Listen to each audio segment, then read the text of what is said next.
Thursday night football, guys. Philadelphia Eagles versus the New York Giants. Can the Eagles gain momentum in the NFC East by winning this game? Hey, let's talk about the matchup.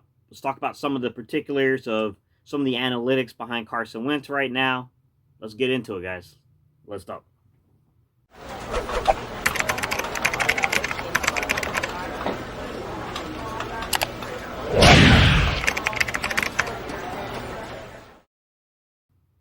What's up, Eagles Nation? What's going on, NFL world? How you doing, division rivals? This is Steven Hyder with Gate City Sports Channel, the sports channel where the cerebral NFL fan comes for about 10 minutes of daily content. Good morning, good afternoon, or good evening, whenever it is you get around to watching us. Once again, guys, my name is Steven Hyder, and this is Gate City Sports Channel.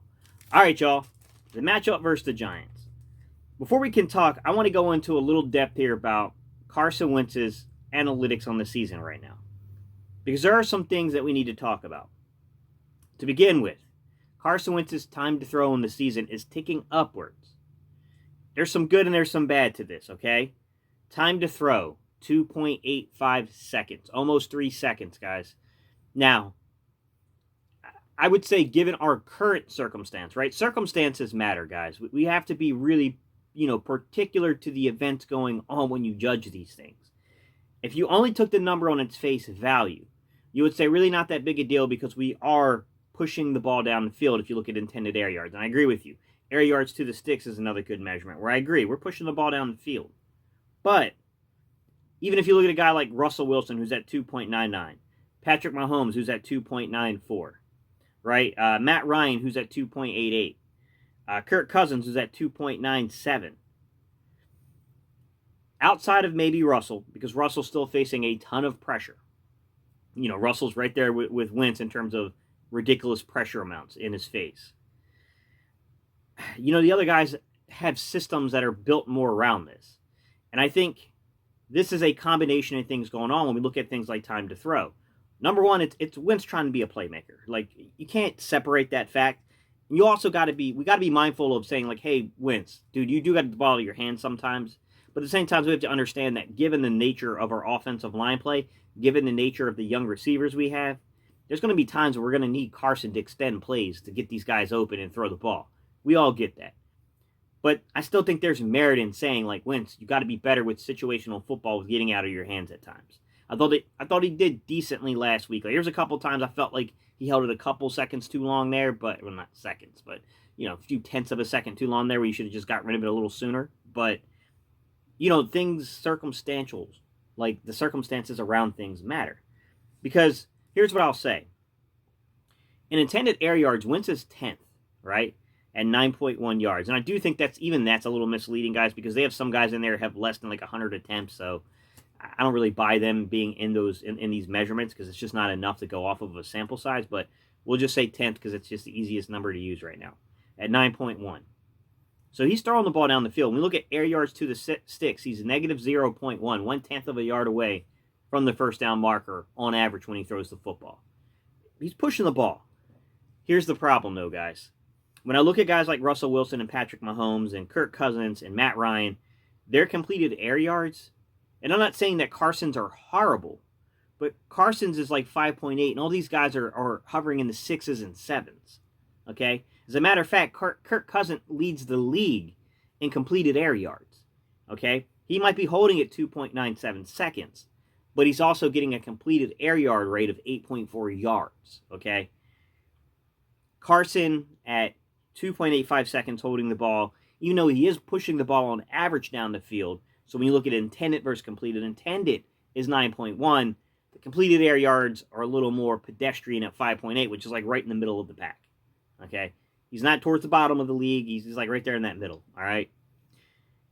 I think it needs to correlate more. If you're going to hold the ball for almost 3 seconds, that needs to correlate more to a longer completed air yards. Because if not, then okay, now we got a problem between Doug's play calling, Carson's decision making, and the overall scheme here. We got to fix some stuff.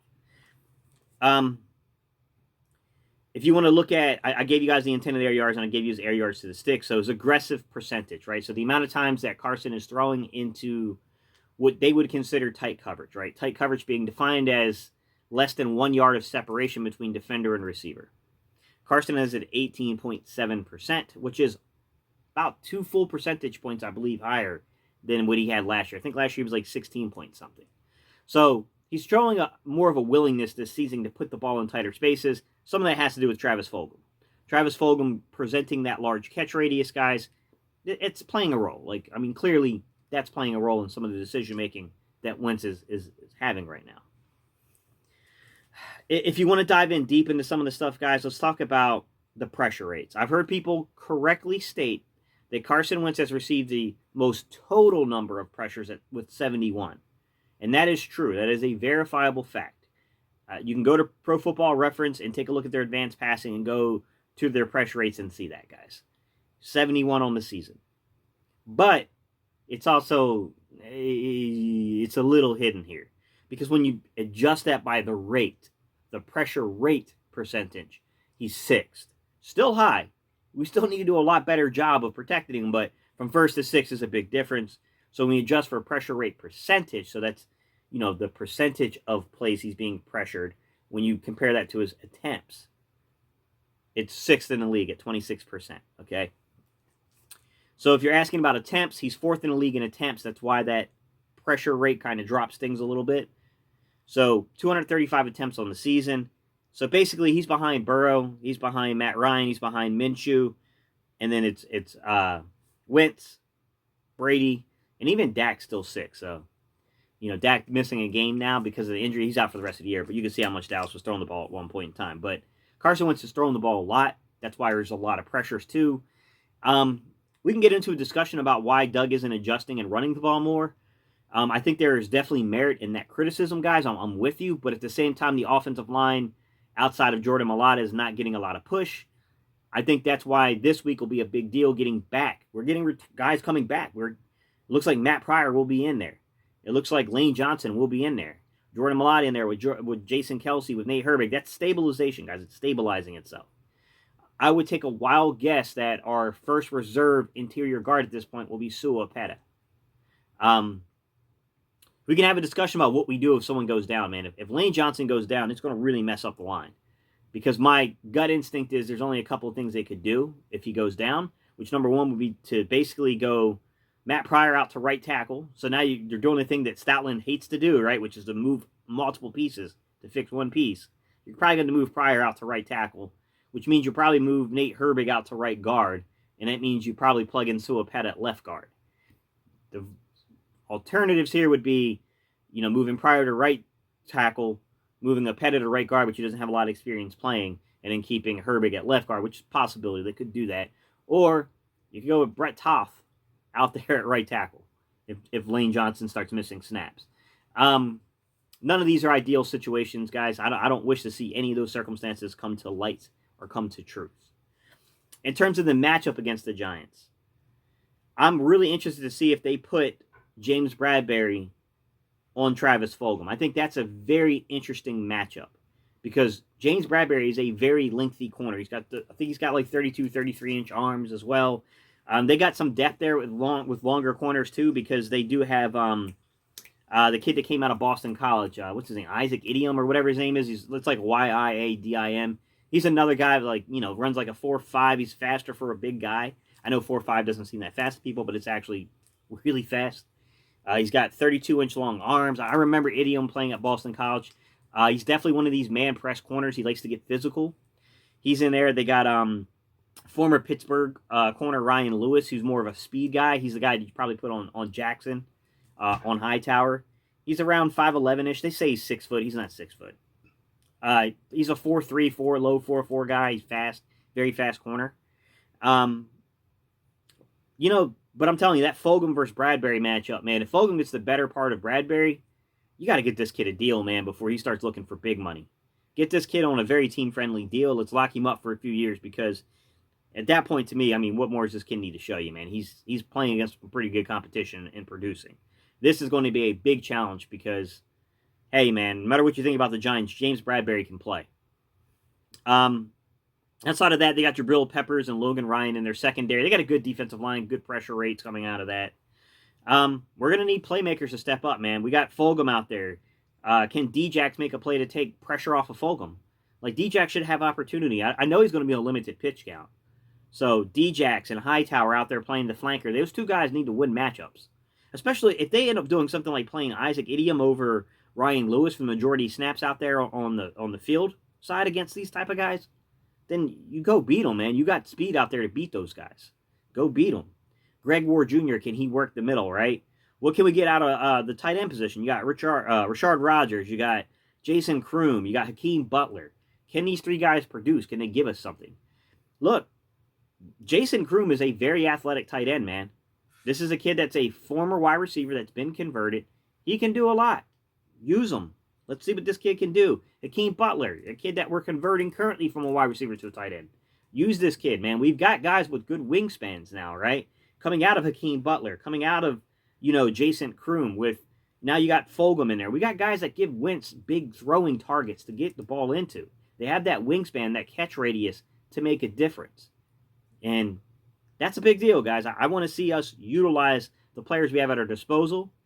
The last game, we saw that, hey, look, man, Boston Scott has not been good for this year, but, man, he had a huge game against the Giants. And what was that, week 17, I think, of last year, where he had like 3 touchdowns or something like that. We need this kid to have a repeat performance. We need this kid to start emerging and being a little more consistent. We played some pretty good defenses, which probably slowed him down. But he needs to fill in adequately for Miles Sanders because that's a big loss.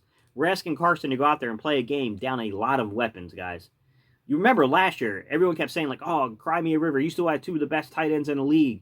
Although we didn't have Ertz for week 17 when we clinched the division last year. So we really only had 1 of our tight ends. This year, we have none of them. Our 3, arguably, because I think you can make an argument that Fulgham has proven himself to be in the conversation on one of the 3 best receivers we have on this roster. But arguably, our 3 best receivers are down, right? If that's assuming Deshaun Jackson can't play. 3 best receivers down, right? Our 2 best tight ends have been down. Miles Sanders is down. I mean, the last quarter of the game last week, on Sunday, we're playing with 1 offensive starter outside of Wentz. Like, come on, man. Like, nobody else in the league is going through this type of desperation. I don't know what it is about Philly, guys, but we got to get this problem figured out, man. This is ridiculous. At the end of the day, though, guys, there's no excuse. We got to win. We should be able to get pressure on Daniel Jones. Daniel Jones holds the ball a lot, too. Daniel Jones, time to throw, 2.93 seconds. We should have time to get to Daniel Jones. In my opinion, there should be no shortage of sacks here. We need to be 3 or more against this kid. That's what I got for y'all, guys. Let me know what you think. Hey, it should be a win, but I'm not in the mood for should-be's. I'm not discounting the Giants. I think the Giants are good enough to beat us if we go out there and play a bad enough game. So, with that said, guys, these are my thoughts. Let me know your thoughts down below. You know how we end these videos. We do a little E-A-G-L-E-S. All right, y'all. Let's go, Eagles.